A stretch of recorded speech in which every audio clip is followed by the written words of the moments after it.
So ito mga master yung yung part 2 nung video na napanood natin, no, yung regarding doon sa LTO.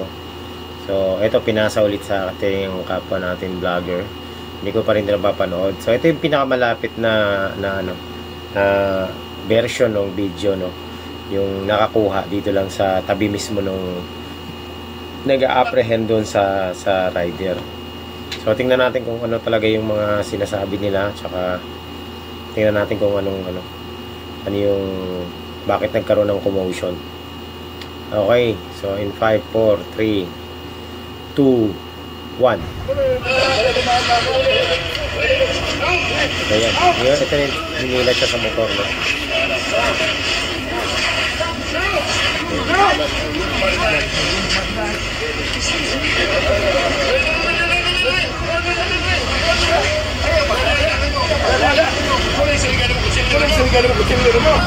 May dad na pala. May dad na.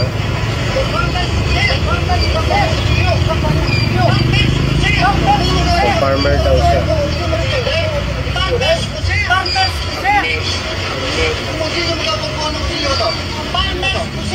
May kutsilyo siyang dala.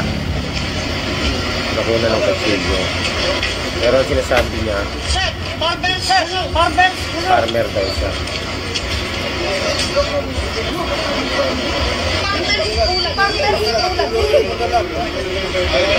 Yung salita niya yung pang Bisaya. Farmers lagi. Farmers pa siya.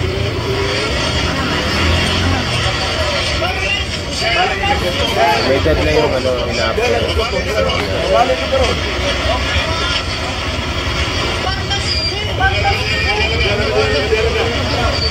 Kasi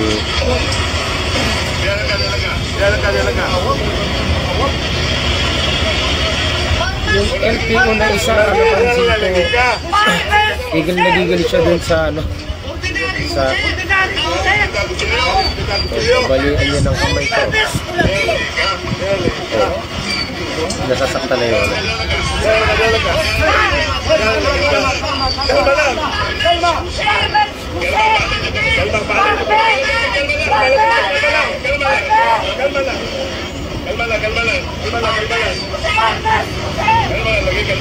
Kaya siya may galang farmer nga siya. So,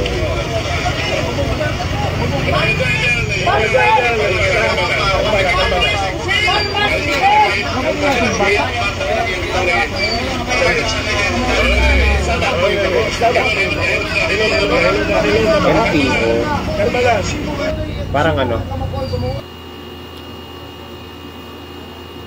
wala, parang may mali dun sa, parang may mali no.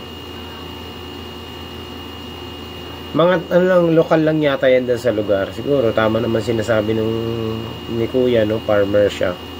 Meron siyang dalang kutsilyo, siguro gagamitin niya dun sa niya, no, sa, hindi natin alam, di ba, sinasaka. Mukha naman sa akin, para sa akin mukha naman mabait yung lalaki. Pero syempre hindi natin alam yung punot dulo nun kung bakit overkill yung apprehension nila. Pag LTO, di ba, dapat apprehend mo lang, kung walang helmet, ganyan, walang lisensya, rehistro. So ewan natin, hindi natin alam kung ano nila doon. So yan po, hindi kompleto yung video hindi natin alam kung ano nangyari sa mga susunod, kung anong nangyari doon, kung napatunayan bang farmer siya. Siyempre kadalasan kasi sa probinsya, di ba, yung mga minsan ngayon dala nilang itak di ba, nakasukbit na gano'n yung mga farmer sa probinsya. Mukhang sa probinsya to. So kung i-apprehend si tatay, siguro lisensya, tsaka kung may rehistro, no, titingnan. Pero dun sa kutsilyo na dala niya, kung may valid reason naman na talagang farmer siya, dala niya yun for a purpose na dun sa ginagawa niya, I don't think hindi dapat umabot sa ganung Tsaka yung isa gigil na gigil, gustong balian yung matanda. Grabe. Cool lang, di ba? Cool lang sila. Total, nandun naman yata na yung nasa baba na, di ba? Ang dami nila doon. Pwede naman nilang Ayan, nakita ko, parang may mali din doon sa paghuli.